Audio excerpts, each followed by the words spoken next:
Wildfires swept through here and left a haunting sight. The flames are gone, but look at the smouldering soil.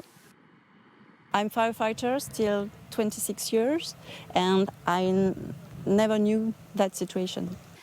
Fire Chief Stephanie Martin says drought and heatwave are a deadly combination. When it's dry weather, all the water in the vegetables are just going out.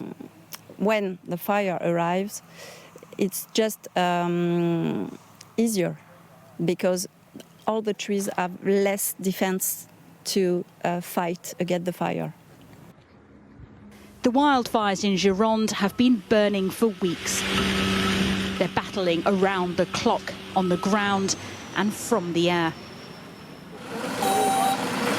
There are 1,500 firefighters here from all over Europe.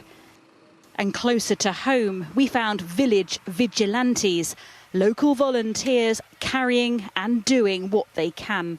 Tous les jours, on se bat contre les mêmes combats sur les mêmes terrains. Et ça commence à devenir assez lourd à porter.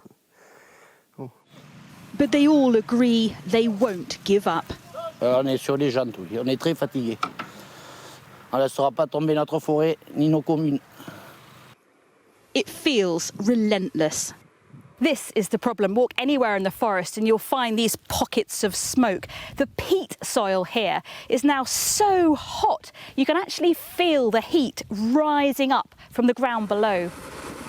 It is truly terrifying for people here.